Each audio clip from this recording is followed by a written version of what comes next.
Bonjour et bienvenue sur le podcast Découvrez les sciences védiques pour partager autour de l'astrologie jyotish, du Vastu et de l'Ayurveda. Et aujourd'hui, je suis avec Arthur. Bonjour Arthur. Bonjour Savitri.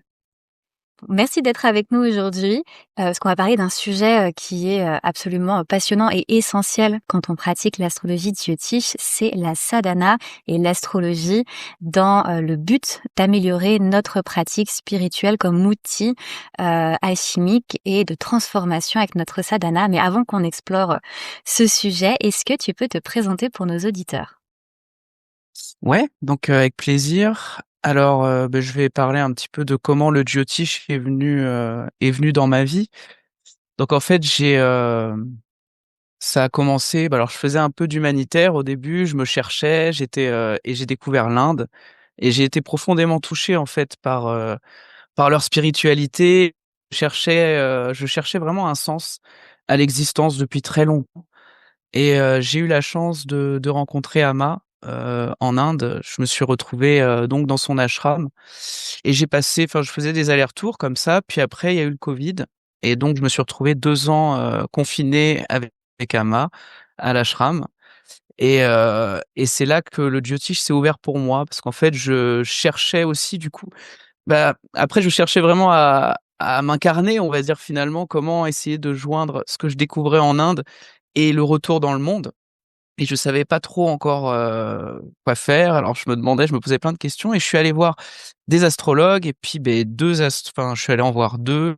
Les 2 m'ont m'ont dit la même chose quoi, que je devais me lancer, dans l'astrologie et c'est là que ça a commencé pour moi. J'ai commencé à ouvrir un bouquin, j'ai commencé à me former et j'ai eu la chance après de rencontrer, donc une élève de Pandit Sanjeevat qui est un grand astrologue en Inde en fait, qui a créé une école. Ça fait eux 5000 ans qu'ils se transmettent l'astrologie, c'est une parampara qui se transmet donc l'astrologie depuis des générations et j'ai eu la chance de rencontrer une de ces élèves après qui m'a formé, donc comme ça en ligne, toutes les semaines pendant 1 an et avant j'avais fait une formation aussi avec Denis Labouré. J'avais pris un peu sa formation, j'avais regardé et puis, voilà, je me formais un peu de mon côté et ça fait, voilà, depuis le covid que je pratique, le jyotish, du coup. Voilà comment c'est venu à moi tout ça. Et c'est incroyable parce que toi, ta rencontre avec le jyotish, elle s'est fait directement en contact avec une pratique de sadhana, notamment dans un ashram avec Amma. Donc j'imagine que tu Mmh. devais être quand même assez immergé dans tout ce qu'on appelle les upayas, les remèdes. Est-ce que tu penses que ça a eu une influence particulière, toi, dans ta pratique et dans ce que tu proposes aujourd'hui? Ah bah, oui, ça a eu une influence parce que du coup, j'ai tout de suite vu le jyotish comme plutôt comme un outil d'accompagnement spirituel, plus que de prédiction, en fait. Tout de suite, j'ai ressenti le jyotish comme vraiment, même une pratique en soi, en fait. Bien au-delà de la prédiction et de tout ce qui est capable d'offrir aussi cet outil. En fait, je l'ai vraiment, je l'ai oui, moi, j'étais complètement immergé aussi, j'étais vraiment dans une pratique, de sadhana, quoi. J'étais en ashram, donc je faisais mes pratiques et en fait, tout de suite, j'ai vu le lien et le jyotish m'a permis, on va le voir après, hein, dans dans cette conversation, mais le jyotish m'a permis du coup de poser la conscience sur l'incarnation et d'avoir pas mal de réponses, en fait, sur beaucoup de choses, sur les schémas karmiques, sur ce qu'on peut apporter, enfin, voilà. C'est génial ta vision et ta pratique parce qu'on souvent on caricature ou on réduit l'astrologie de Jyotish à un aspect prédictif et c'est vrai que c'est une astrologie qui a énormément d'outils dans cette branche-là de la prédiction, mais parfois on met un peu de côté toute cette partie de la sadhana, de la pratique spirituelle. Alors du coup, vu qu'on a lancé ces mots à tout va, sadhana, pratique spirituelle, est-ce que peut-être tu pourrais un petit peu nous expliquer qu'est-ce que c'est en fait une sadhana pour nos auditeurs qui seraient peut-être un peu dans le flou avec ce mot? Ouais, alors une sadhana, je le traduirais par pratique spirituelle, en fait, finalement. Mais l'idée de la sadhana, je le ressens comme c'est une pratique qu'on va faire. Alors ça peut être, heu, ça vraiment une sadhana, c'est très personnel, c'est-à-dire on va avoir chacun notre manière d'entrer en pratique. Ça va passer par la méditation, ça peut passer par, la dévotion, la pratique du bhajan, c'est-à-dire chanter des chants dévotionnels. Ça peut passer par, le seva, le karma yoga, c'est-à-dire offrir nos actions à ce qu'il y a de plus grand, être dans une attitude désintéressée dans nos actions, donc travailler au final pour la lumière, pour le divin. Et donc on a différentes panels de pratiques en Inde. Il y a énormément de choix et en fait, ça va s'adapter aussi à la personne. Finalement, on va être un petit peu plus attiré par, certaines pratiques, ce qui est normal. La pratique du mantra aussi, enfin voilà, il y a vraiment beaucoup de pratiques, heu et on essaye un petit peu, bah, de trouver qu'est-ce qui nous correspond et petit à petit de créer une routine. C'est ce qu'on appelle une sadhana. Mais finalement, la sadhana, c'est pour amener une présence dans sa vie à chaque instant. La sadhana, elle va servir à ouvrir en fait finalement, cet espace de ici et maintenant, de pouvoir le vivre, pleinement à chaque instant. La sadhana, c'est vraiment u un outil qui va nous ramener à notre centre. Mais l'idée, c'est de faire de notre vie, je dirais, une pratique,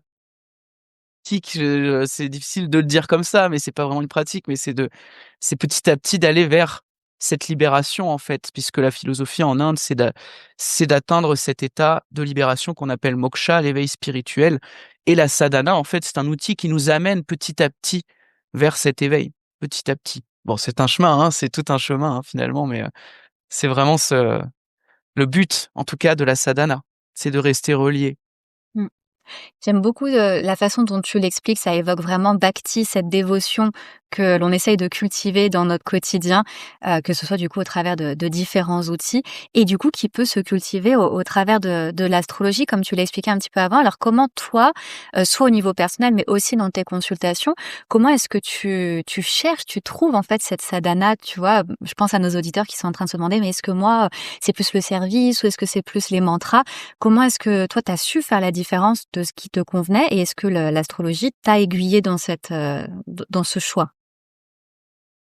Alors, ouais, moi déjà, avant l'astrologie, déjà, il y avait une sadhana qui était en place. Alors moi, je vais pratiquer différentes pratiques, hein, autant la méditation, le bhajan, le chant dévotionnel, le mantra. Je chante le Lalita Sahasranam le matin. Enfin, je fais des mantras qui me permettent de rester relié.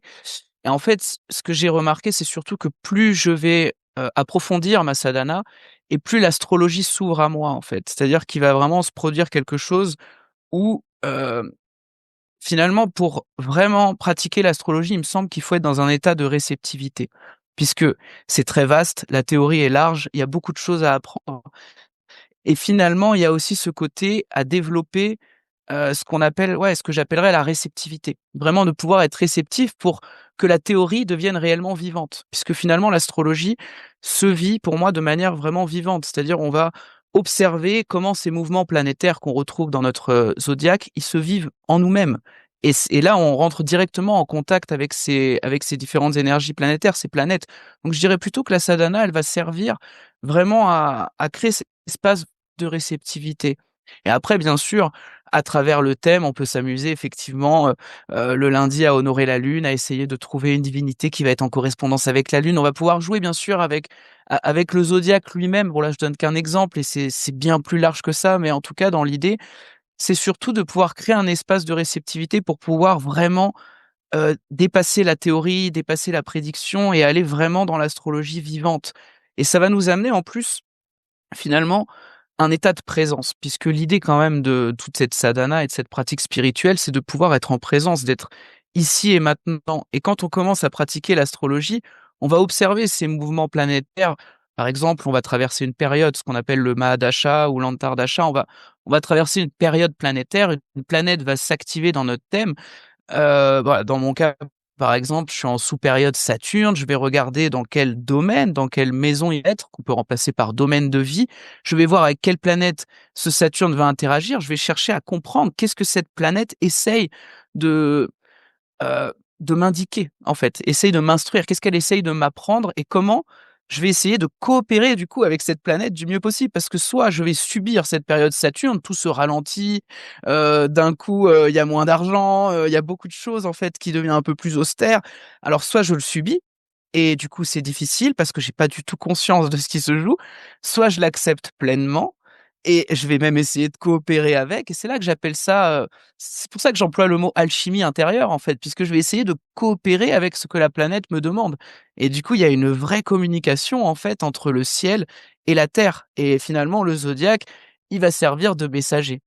Et c'est là où c'est vraiment intéressant d'utiliser l'astrologie. On va le sentir en nous et là, ça va même ouvrir, enfin, en tout cas, c'est ce que ça va me faire, c'est que ça va même ouvrir à la dévotion. Parce que quand je sens qu'il y a quelque chose qui communique avec moi, c'est tellement beau, c'est tellement fort, c'est tellement vivant que du coup, il y a quelque chose qui s'ouvre pleinement, quoi et c'est ce que j'appelle bhakti et du coup, même la bhakti, elle est à l'intérieur du jyotish, en fait. Elle fait partie du jyotish.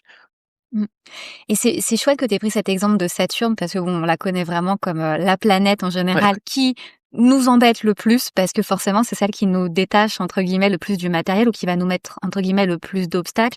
Mais c'est aussi, je trouve, de mon point de vue, celle qui permet le plus bhakti parce que c'est dans cet espace de froideur, dans cette distance finalement qu'on aurait avec le matériel où se développe le plus, ce sentiment de dévotion, de se dire: «Bah, en fait, je suis obligée de tout lâcher, parce que j'ai pas trop le choix» et que Saturne, il vient vraiment m'apprendre en fait cette, stillness, on dirait en anglais, cette droiture Mmh. intérieure et du coup, c'est dans cette droiture qu'on obtient en fait cette félicité et cette ouverture de cœur et du coup, pour rester sur cet exemple de Saturne, pour que ce soit assez, concret pour nos auditeurs, moi aussi, je suis en entare d'achat de Saturne, donc je pense qu'on on doit se comprendre sur ce point-là. Mmh. Mais, est-ce que tu aurais des conseils très concrets, tu vois, pour réellement être en contact, par exemple, avec ce Saturne qui, du coup, peut mettre beaucoup de limitations et de barrières dans la vie, on va dire, de nous simples mortels qui sont peut-être plus dans le matériel que dans le spirituel? Ouais. Alors je dirais déjà, 1re chose, c'est d'accepter, d'accueillir pleinement ce qui vient à ce moment-là. Hem, ouais.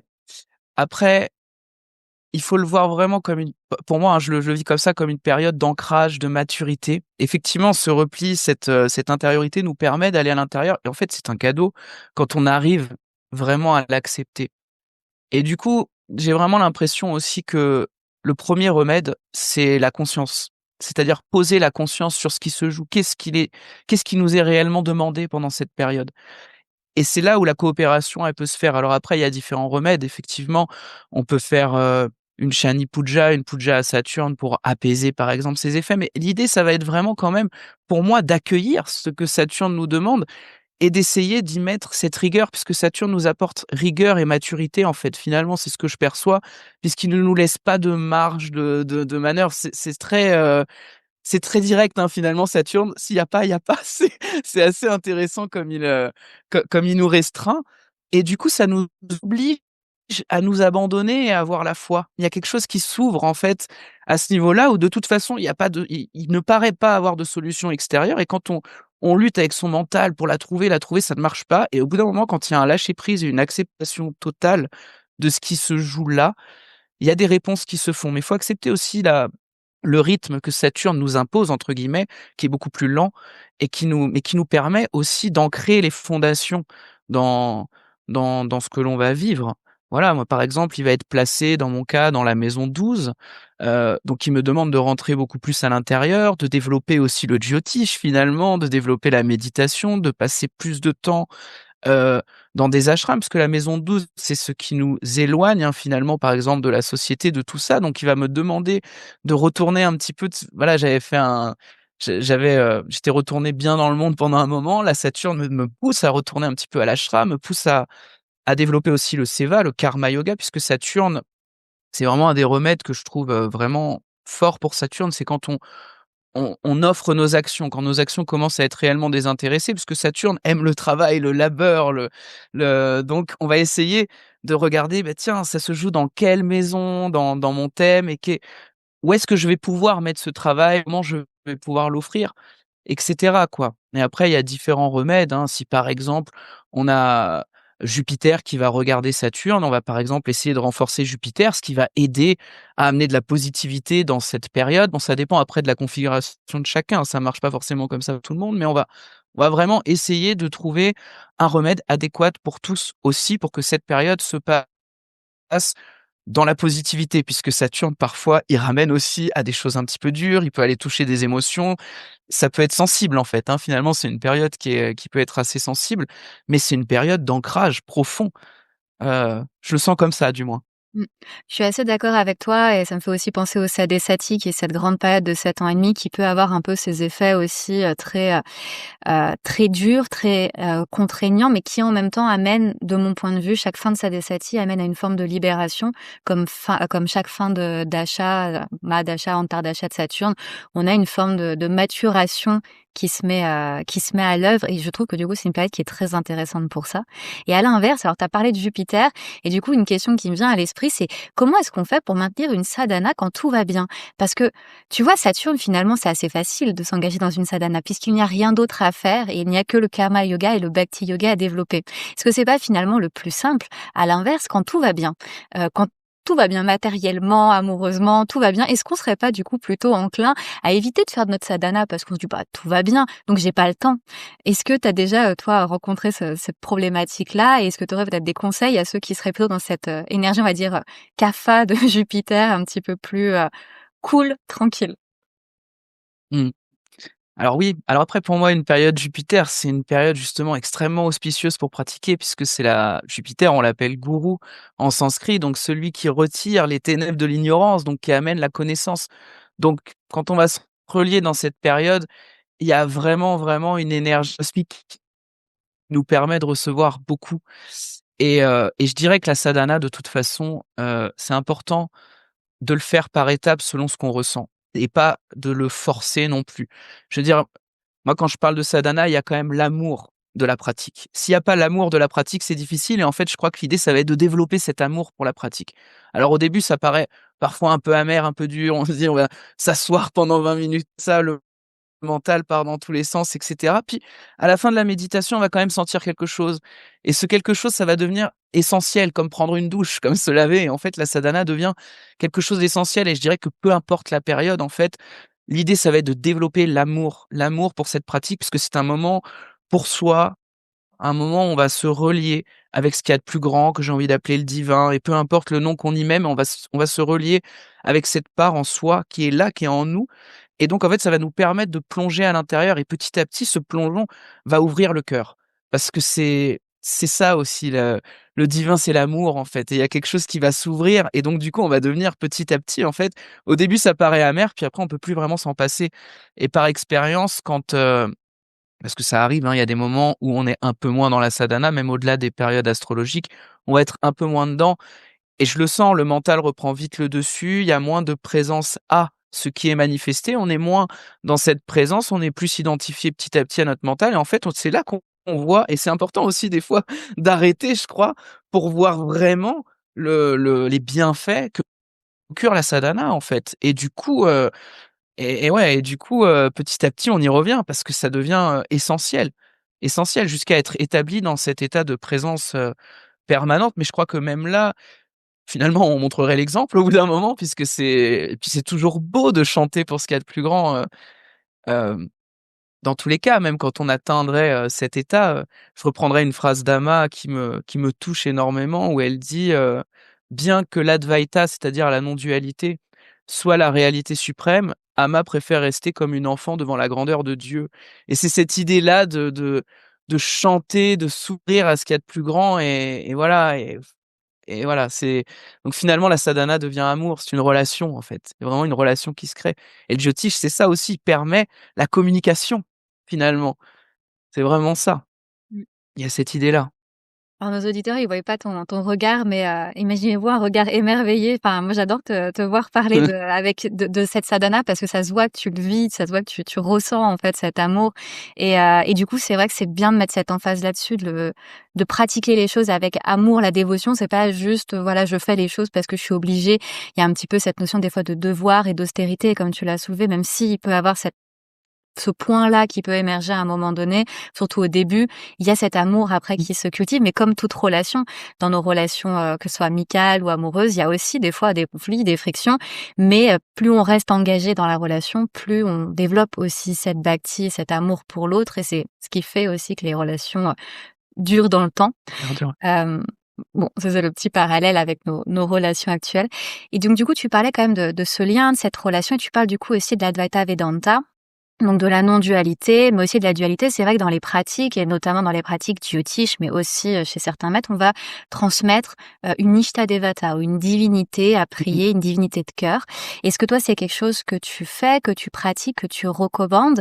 Et si c'est le cas, comment est-ce qu'on peut trouver, sa divinité? C'est cette présence qu'on a envie de prier et de chanter?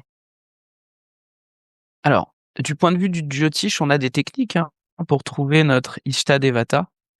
Hem, alors je vais la partager, hein, ici, hein, cette technique que j'ai appris donc, dans la lignée de Pandit Sanjeevat. Donc c'est, faudrait regarder dans le Navamsha, dans le D9, où est placé notre Atma Karaka et regarder la 12e maison depuis l'Atma Karaka nous donnerait l'Ishtadevata, notre divinité d'élection.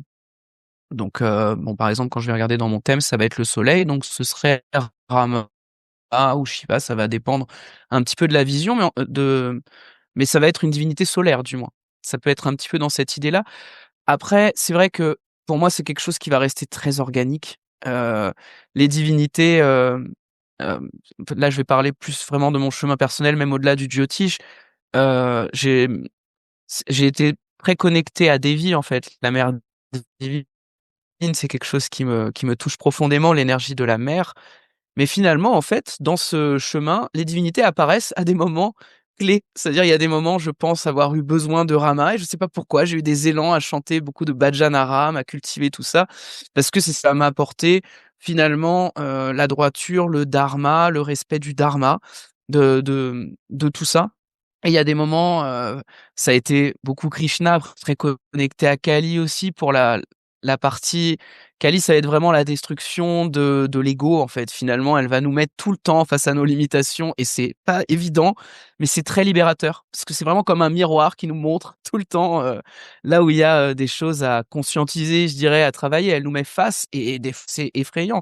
Et d'ailleurs, Kali paraît effrayante puisque c'est l'ego qui l'aperçoit comme ça. Elle est effrayante, elle tient la tête de l'ego, donc il a peur et c'est pour ça qu'elle est présentée vraiment de cette manière-là. Alors qu'en réalité, c'est pur amour et en fait, elle le fait justement pour nous libérer le plus rapidement possible de nos limitations. Et il y a eu des moments, ça enfin voilà, la dévotion à Krishna est très présente, mais en fait, moi je trouve que c'est toujours l'aspect du un qui va prendre des formes multiples. C'est toujours ce un qui va prendre différentes formes pour nous guider. Voilà. Je dirais ça pour l'Ishtadevata et finalement ça s'ouvre petit à petit à nous, ça vient à nous. Je pense que je le vois vraiment comme ça. Mmh. Même s'il y a des techniques effectivement en jyotish, hein, qui va nous accompagner vers notre Ishtadevata aussi. Mmh. Oui et puis comme on pourrait aussi chanter les planètes, on pourrait aussi avoir une dévotion pour les planètes qui sont des dieux Mmh. avec l'astrologie, c'est tout à fait, Exactement. cohérent. Mais c'est bien ce que tu soulèves aussi de garder cette flexibilité parce que souvent on se dit: «Bon voilà, je vais avoir une Ishtadevata et je vais la faire tout le temps» et c'est vrai que des fois on peut aussi peut-être avoir besoin, d'autres formes et même des fois aussi de non-formes parce que par exemple on va avoir des pratiques aussi où on n'a pas spécialement de dieu à prier. Au contraire, on va rentrer dans Mmh. juste des méditations, des simples méditations et en soi, c'est pas parce qu'on ne prie pas un dieu particulier qu'on n'est pas du coup dans notre sadhana et ça peut être important peut-être pour les cartésiens ou les non-dualistes ou en tout cas, ceux qui n'ont pas de dévotion particulière envers une forme de dieu, qu'on aurait nous humains, créé, de quand même le préciser. La sadhana, ce n'est pas, ce n'a pas à être, un dieu en particulier. Ah oui, exactement et puis même je pense que la forme, c'est pour finalement trouver le sans forme. Puisque vraiment la vision, que je ressens profondément, je dirais, le divin, ce serait l'unité dans la diversité, en fait, finalement. Toutes ces formes, c'est des icônes pour nous rappeler. C'est comme des objets de méditation, je dirais. Bon, c'est difficile d'employer ce mot en parlant des divinités, mais quand même, en réalité, c'est ça. C'est des objets de méditation qui vont nous ramener à l'intérieur, profondément à l'intérieur, puisqu'en fait, heu il y a pas à séparer la voie dualiste de non-dualiste puisque finalement c'est pour arriver à cette non-dualité, à cette unité dans la diversité et je dirais qu'en fait la diversité c'est l'œuvre d'art. Chacun est unique et on le voit dans le thème d'ailleurs, il y a pas un thème, astral qui va être le même et chacun est unique. On serait comme des fleurs uniques et ça c'est la beauté, mais par contre l'énergie de vie qui traverse, c'est la même. C'est ça, c'est ce que je ressens comme étant l'unité dans la diversité. dans la carne, dans la chair et donc dans cette chair qui va prendre une forme unique. C'est comme une œuvre d'art, en fait. C'est quelque chose de magnifique et à partir de là et d'ailleurs on va le voir dans notre thème, on va avoir un potentiel qui est unique et notre potentiel qui va être lié à notre personnalité et puis d'ailleurs, quand on regarde un thème, la personnalité, on va pas regarder que l'ascendant, la lune. Au début, je m'arrêtais à ça. On apprend un peu comme ça au début en Jyotish, la maison 1, l'ascendant, lune. Mais en fait, non, je vais regarder toutes les planètes, ma manière de communiquer, Mercure, ma manière de mon intellect en fait, Mercure, ma sagesse, Jupiter, comment je transmets cette sagesse, Saturne, où est ma rigueur, comment je mets ma rigueur. Hem, on va avoir Vénus, mon rapport au plaisir, mon rapport à l'harmonie, mon rapport aux relations. Hem, Mars, mon courage, ma bravoure, ma capacité à initier des projets, ma colère aussi, ça pourrait être ça. Enfin voilà, je vais regarder un petit peu toutes ces planètes pour comprendre finalement qui je suis et qu'est-ce que je peux apporter par rapport à ce que je suis. Et qu'est-ce qui est activé aussi avec les maîtres planétaires? Qu'est-ce qui est actif en ce moment? Même si le fond du tableau, il est toujours actif, hein, finalement. Qu'est-ce qui va être activé en ce moment? Qu'est-ce que me demande l'univers sur la période? Et en lien aussi avec le ciel du jour, la fin du jour, les transits du moment, du mois. Comment je reçois le ciel du moment? C'est complètement unique. Ça va être lié à mon propre thème, en fait. Et c'est là qu'on peut dresser un horoscope. Un horoscope, finalement, c'est compliqué, hein. On peut pas trouver, ce qu'on va trouver dans les magazines, ça a peu de sens puisqu'on n'a pas l'horoscope de la personne devant nous. Et c'est ce qui est dommage d'ailleurs, puisque ça a un petit peu, faussé l'astrologie, alors que c'est vraiment, finalement, c'est une science en Inde. Et il y a quelque chose, ouais, vraiment d'important là, à souligner, je pense. Hem Mmh. Enfin, voilà, c'est comme ça que je le vois et puis on va aussi voir, dans notre thème tous les schémas karmiques répétitifs et rien que le fait déjà de poser notre conscience, de mettre des upayas, des remèdes dessus, ça va nous aider à traverser ce karma. Même si des fois, bon voilà, il est fixe, quelque chose s'active, dans une maison, une planète s'active, bon, il se produit un événement, j'ai pas accès à ça, mais comment moi je vais accueillir cet événement, là j'y ai accès et c'est peut-être là qu'est mon libre arbitre et plus je vais essayer justement de coopérer avec ces planètes et mieux, ben, il y a de la joie dans l'incarnation, dans ce un dans la chair, en fait. C'est vraiment cette idée de se connecter à ce un, nous, cette unité. Donc bien sûr qu'il est important finalement de dépasser la forme, c'est quand même le but. Ces formes sont là pour nous guider vers, la reconnaissance en soi.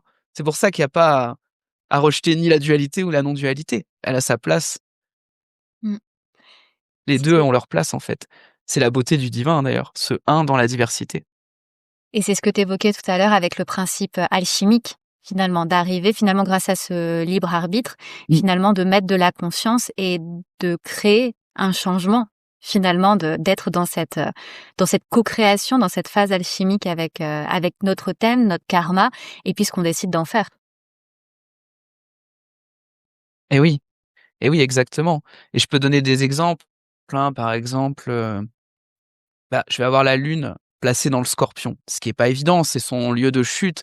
Elle est soumise à beaucoup de transformations, ce n'est pas simple, mais il y a un côté aussi positif dans tout ça. C'est ce qui m'a poussé à aller chercher dans les profondeurs et c'est ce qui m'a même amené à aller faire du Jyotish, par exemple.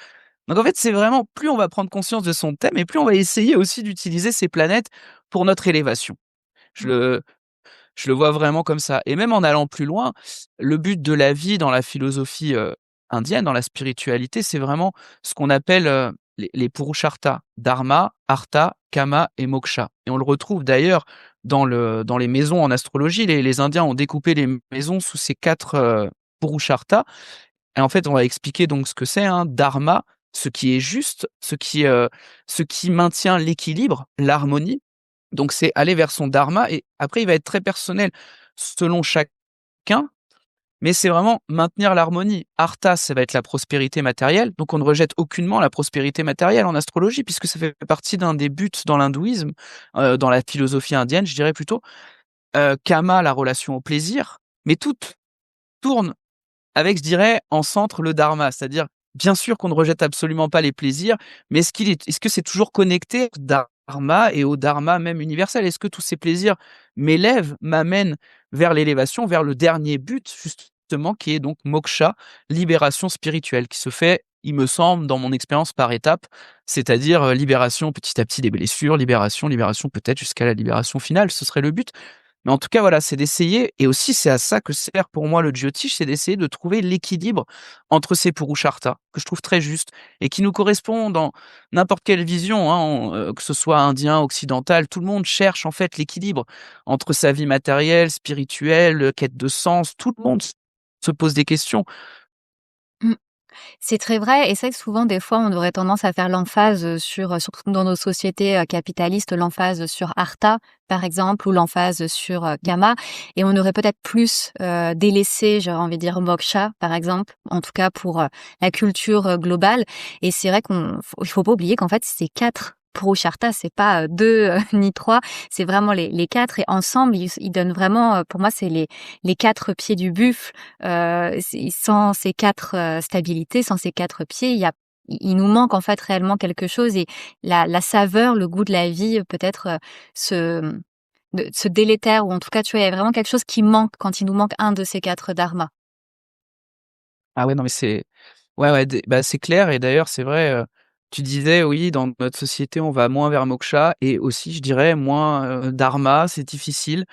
On le voit, il y a quand même enfin voilà, sans rentrer dans tout ça et c'est quand même pas si évident, comment, enfin on est en ce qu'on appelle en Inde le Kali Yuga, hein, l'âge sombre du matérialisme et donc Artha est le grand maître ou Kama, mais le problème c'est que s'il y a que Artha et Kama sans dharma et ben, ça nous pousse à finalement, on devient petit à petit égoïste, en fait, finalement et il y a aucun problème avec le plaisir ni avec la prospérité matérielle. D'ailleurs, il est difficile de de pratiquer, d'être dans la spiritualité si matériellement ça va pas et d'ailleurs, on peut voir aussi l'inverse, hein, quand on se met sur un chemin spirituel. J'ai beaucoup vu aussi dans le milieu spirituel le rejet de Artha, le rejet de Kama est quelque chose de très, très dur qui se met en place et la sadhana, bah, je sens moins qu'elle se fasse dans l'amour et pour l'avoir vécu aussi, hein, pour avoir eu des phases un peu plus austères et du coup, il a fallu rééquilibrer, en fait. C'est vraiment cette idée de trouver l'équilibre, mais si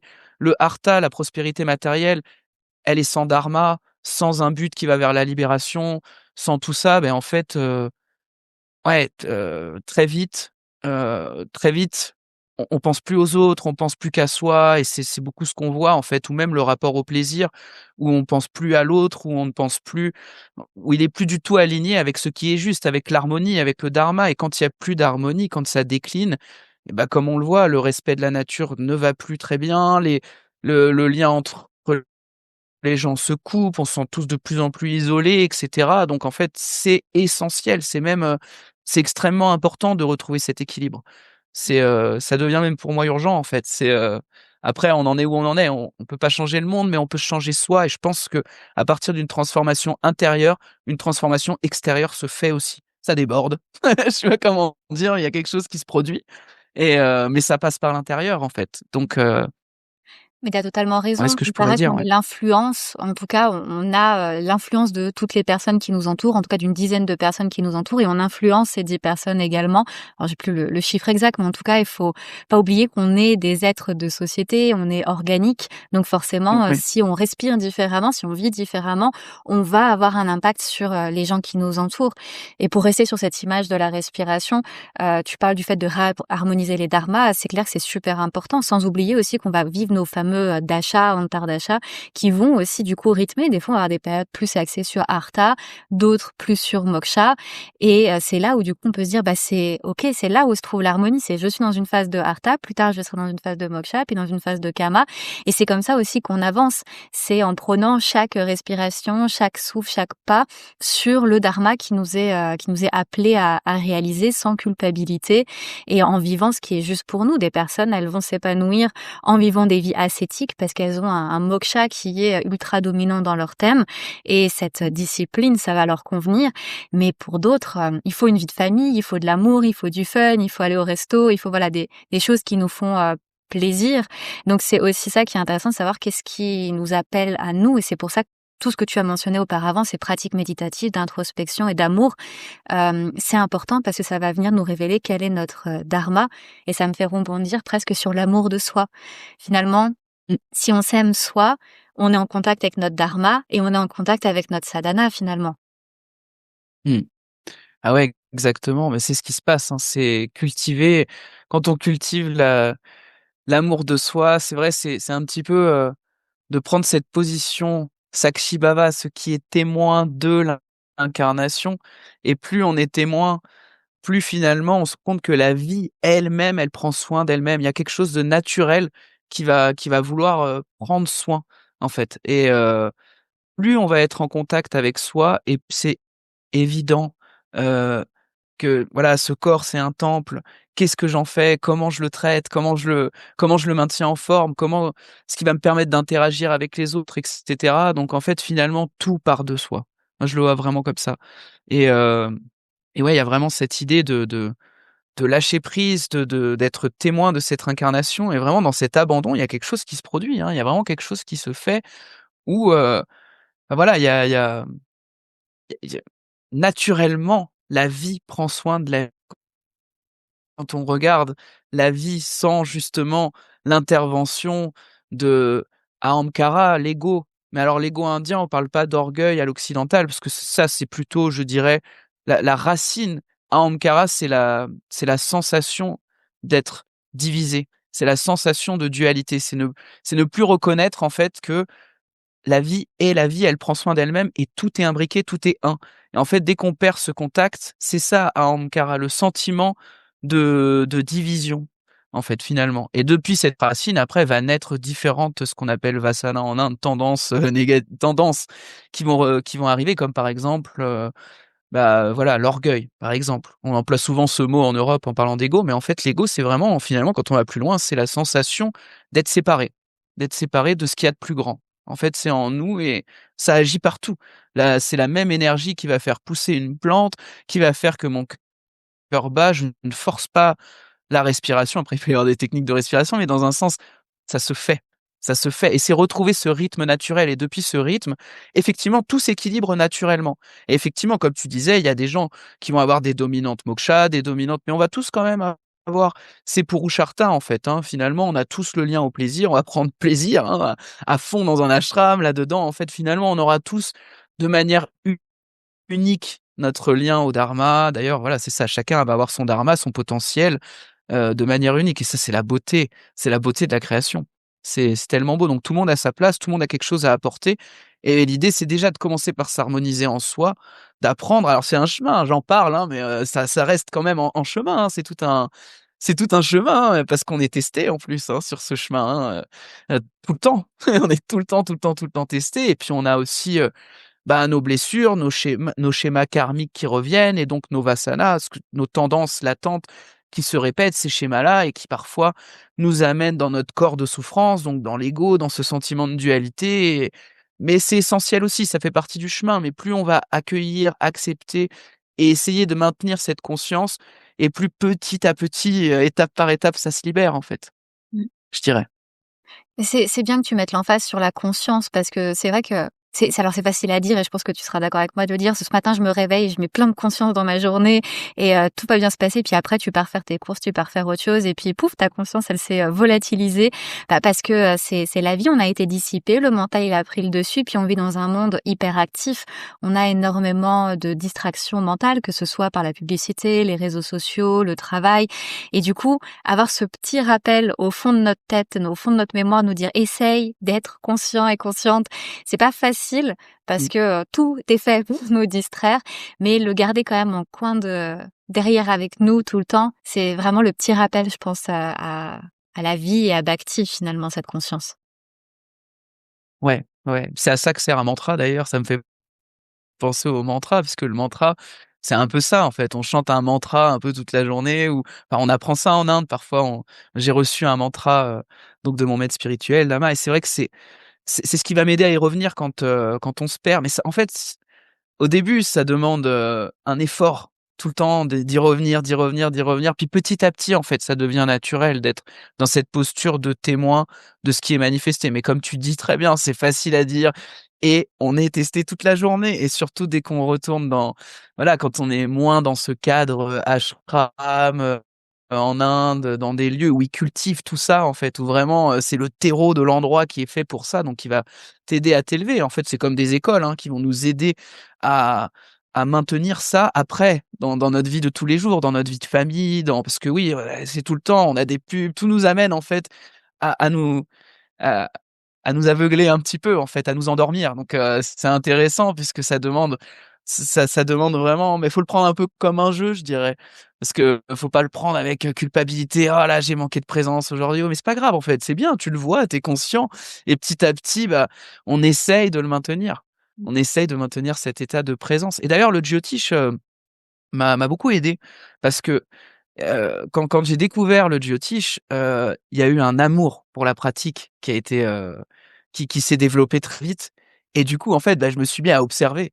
Observer les gens, observer les mouvements planétaires en moi et en fait, c'est ce qui m'a amené cet état méditatif toute la journée, en fait. Quand j'observe, bah, si par exemple, je vais être avec, une bonne amie ou quelqu'un que je connais bien, je connais un petit peu son thème, on passe une journée ensemble et en fait, c'est pas que je l'analyse, je fais pas exprès, mais à force d'étudier le jyotish, je vois ces planètes en fait, commencer à se manifester, et c'est hallucinant et ça nous met dans un état de présence en fait. Cet amour pour la pratique. Mmh. Donc finalement, ça c'est vraiment une pratique spirituelle du coup, ça va nous amener cet état méditatif. Ouais, je suis assez d'accord. C'est vrai que le duo-tige, pour moi, ça a toujours été une sadhana à part entière. Et pour le coup, je pense que j'ai vraiment très bien fait ma sadhana parce que je pense que toi aussi, tu y as passé des heures et quand tu y passes des nuits et des journées, ça devient vraiment, voilà, c'est une dévotion à part entière. Et du coup, ça me fait rebondir sur la maison 5, tu vois, qui est une maison assez importante. C'est une Mmh. maison très cône et c'est quand même une maison liée à l'éducation, à l'apprentissage. C'est aussi une maison que moi, j'associe au mantra et c'est la maison du Oui. jeu, du fun, à quel point tu as du plaisir. Et je sais pas, d'une certaine façon, je trouve que toutes ces pratiques, que ce soit des pratiques de mantra ou même l'astrologie, parce que d'une certaine façon, l'astrologie, c'est lié à Bouddhi et la maison 5, c'est Bouddhi. On peut vraiment se dire qu'en fait, toute cette sadhana, elle est liée au fun, au jeu. Si on n'a pas de fun, si on n'est pas vraiment dans notre maison 5, dans cette joie, dans ce plaisir, alors est-ce qu'on est vraiment, du coup, dans cette sadhana? Et c'est pour ça aussi qu'on voit pas le temps passer quand on fait une sadhana avec amour et quand on fait quelque chose qu'on aime avec amour, on voit pas le temps passer et c'est là la vraie sadhana, c'est qu'on est plongé dans heu, le jeu, le lilas de la vie et du coup on est, Mmh. voilà, on est à fond dedans et on vit le truc et c'est ça la dévotion et c'est vrai que des fois on se dit: «Bah tiens, il faut absolument que j'ai une sadhana, que je chante des mantras et cetera», mais si votre sadhana, votre dévotion, c'est les enfants, être avec les enfants, être à fond avec eux, les aimer, c'est une sadhana à part entière parce qu'il y a de l'amour, il y a du Bien jeu, il y a sûr. du fun. D'ailleurs, les enfants, au passage, c'est la maison 5 et c'est, je pense, les êtres qui ont le plus de fun et qui sont peut-être le plus dans bhakti et dans leur sadhana que n'importe quel adulte. Et du coup, c'est vrai que ça me fait vraiment rebondir là-dessus, pour nos auditeurs et nos auditrices, vraiment juste pour cette année, puisqu'on enregistre le podcast en janvier 2026. Si je devais en tout cas moi vous donner un conseil, puis peut-être Arthur, toi tu pourrais en donner un après, mais pour moi ce serait ayez du fun, ayez de la joie et trouvez-vous quelque chose en fait qui vient ouvrir cette maison 5 dans votre thème parce que je trouve que c'est la clé un peu pour moi de la sadhana. Ouais, c'est vraiment intéressant que tu parles de la maison 5, puisque c'est une maison, effectivement, c'est une maison dharma. C'est une maison qui est liée au spirituel et en fait, c'est une maison qui est liée au fun, à l'amour, aux rencontres, aux sorties, au plaisir aussi. Et effectivement, c'est un conseil que je partage à fond avec toi, c'est le lâcher prise. Prenez plaisir dans tout ça, en fait. Voyez-le un peu plus comme comme un jeu, comme une communication, quelque chose qui essaye de communiquer avec nous et il y a un amour qui se développe et c'est beau parce qu'en fait, c'est une maison très spirituelle, la maison 5 et c'est une maison d'amour et c'est autant l'amour, rencontre amoureuse que l'amour dévotionnel. Effectivement, on l'appelle mantra bhava, c'est la maison du mantra, c'est la maison de la bhakti, c'est la maison de la dévotion. Si je regarde peu la bhakti chez quelqu'un, la dévotion, je vais regarder la maison 5. J'ai regardé la maison 5 et c'est une maison de créativité et finalement aussi la spiritualité, c'est la créativité.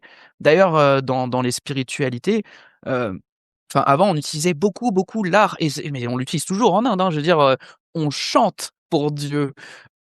On peint, on dessine des yantras, donc il y a tout un aspect, en fait, créatif et la sadhana, c'est créatif. Donc c'est cette idée effectivement de pas trop se mettre de pression, en fait, de lâcher prise et de vivre de manière vivante avec amour et la maison 5 elle est merveilleuse et c'est vrai que c'est marrant, c'est la moi je l'appelle un peu la fractale de l'amour, autant la rencontre, les sorties, le fun, sortir, se rencontrer, que l'amour dévotionnel, l'amour pour ce qu'il y a de plus grand et en fait partout, en fait, finalement la vraie dévotion, la bhakti, c'est le reconnaître partout et être au service.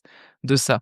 Heu, mais pas dans le «je dois». Non, ça c'est naturel en fait. Il y a quelque chose qui a envie d'interagir et c'est trop beau et c'est ça, c'est l'amour en fait. Et la maison 5, elle est, c'est marrant que tu parles de cette maison puisqu'elle va bien avec ce podcast en fait, qui parle beaucoup de bhakti et d'amour donc tu pointé la bonne maison. C'est une maison qui est très importante, ouais, pour ça. Et voilà, faut regarder un petit peu, dans notre thème, bah, voilà, dans quelle situation elle est, comment on va essayer de développer tout ça, quoi. Mmh. Ouais et puis c'est génial que tu aies parlé de l'art aussi. D'ailleurs, j'en parlais avec un ami et élève et c'est vrai que l'art, c'est très sous-estimé, mais c'est pour moi une des formes les plus pures de pratique spirituelle. Parce que à quel point est-ce qu'un artiste, il se perd dans sa création et souvent quand on parle à un artiste, il est vraiment dans ce truc, il est presque, on dit possédé des fois par Mmh. sa création et c'est parce qu'il est possédé par Dieu et d'ailleurs la vie, la manifestation, c'est une création, c'est des vies elle est celle qui crée donc forcément que l'art, c'est une forme de mini Devi, c'est une forme de mini création ou c'est des vies de Ouais. toute façon. Mais c'est ça qui est super beau et en tout cas, moi je trouve que cette maison 5 elle est souvent entre guillemets «sous-cotée» parce qu'on dirait c'est la maison des enfants. Mais d'ailleurs les enfants, c'est nos créations. On a envie, Mmh. voilà, de créer des choses qui soient belles et qui puissent être heureux et épanouis, pardon. Et du coup, c'est vrai que, bah, pour moi, c'est pour ça que c'est cette maison, elle est centrale dans nos pratiques spirituelles. Mmh. Ouais, ouais, elle est extrêmement importante. C'est une maison, bah, oui, puis c'est la maison de la créativité. Sans créativité, on il y a quelque chose qui manque, en fait. C'est, il y a vraiment quelque chose qui manque. Sans Et d'ailleurs, je pense qu'on est tous artistes, vraiment. Chaque être a sa part de créativité à apporter.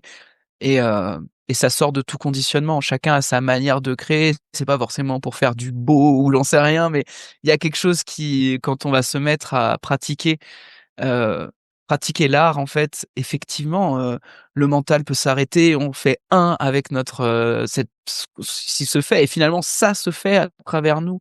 C'est un abandon.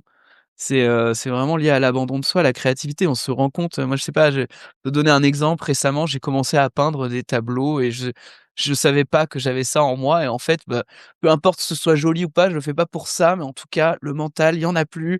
Je me fonds dans cette pratique et c'est incroyable quand j'en sors, ce que ça m'a apporté, énormément de paix, je sais pas, il y a quelque chose qui sort. C'est une manière de sortir quelque chose qui vient de soi. Donc plus on va s'abandonner en fait et plus, waouh, plus ça se fait.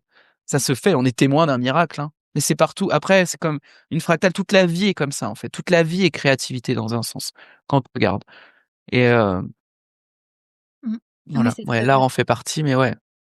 C'est vrai, tu as raison et je trouve aussi, du coup, se lâcher la grappe avec, le fait qu'il y a un rendu aussi et je pense que c'est important de le Mmh. préciser pour nos auditeurs. Vous n'avez pas besoin d'avoir il f ça a pas besoin d'être beau, ça a pas besoin qu'il y ait quelque chose de derrière pour que ce soit, à vendre ou pour que ça puisse impressionner les autres ou parce que c'est vrai que souvent, surtout dans notre système occidental, on a appris à faire de la musique pour faire un concert, on a appris à faire à peindre parce qu'il fallait, montrer le tableau et on a oublié de faire, des pratiques artistiques pour nous, pour le kiff de le faire, tout simplement pour le Et faire. ouais, et ouais, ouais.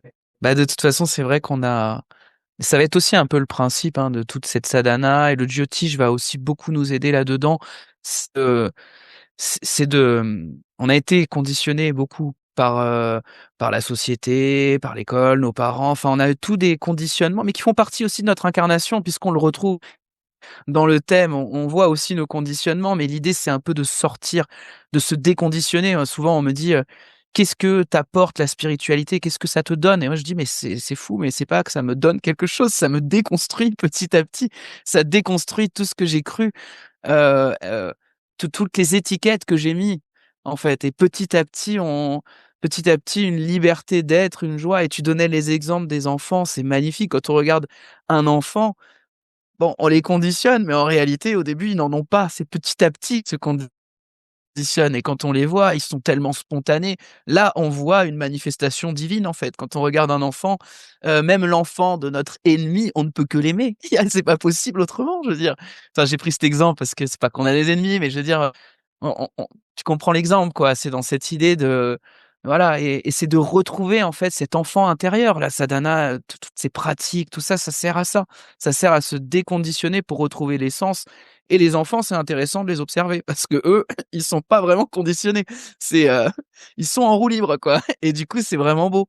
C'est vraiment beau de voir ça puisque et on voit l'amour dans les yeux des enfants. On le voit qu'ils sont enfin, on voit tout ça. Bon après, le monde fait qu'il y a beaucoup de souffrance, il y a aussi des enfants qui aussi subissent des choses difficiles et cetera. Mais même là, ils ont le pardon naturel, c'est incroyable. Mmh. C'est, c'est magnifique et c'est un petit peu ça, ouais, je dirais, le conseil, enfin de retrouver un petit de trouver une manière de se déconditionner, en fait, petit à petit, étape par étape ou au moins d'observer nos conditionnements après par la présence à soi, en fait, par la présence à nos conditionnements. C'est ce qui nous c'est ce qui nous restreint en fait, ça nous tous ces conditionnements, ça crée de la tension et en fait, c'est depuis un espace de relâchement que, qu'il peut se produire vraiment quelque chose. Ouais. Ouais, je suis assez d'accord et pour rebondir sur les enfants, je trouve qu'aussi ils ont cette capacité à savoir donner avant de recevoir aussi, tu vois? Ils ont le Mmh. partage facile, comme tu disais, le pardon facile et le pardon, c'est donner. On donne un pardon Eh oui. et du coup, je pense qu'aussi, dans ce relâchement, il faut arriver aussi à être après capable d'offrir à nouveau, au lieu d'attendre de recevoir, parce qu'on est tout le temps un peu dans cet expectatif. Je On me doit quelque chose et finalement, est-ce que c'est Mmh. pas nous qui devons quelque chose au monde? On peut retourner un peu la question, on nous a donné la vie, alors qu'est-ce qu'on rend? Et je trouve que ouais, ce côté d'aller rendre l'appareil, ça me semble aussi important. Bah, ouais, c'est même, je pense, essentiel.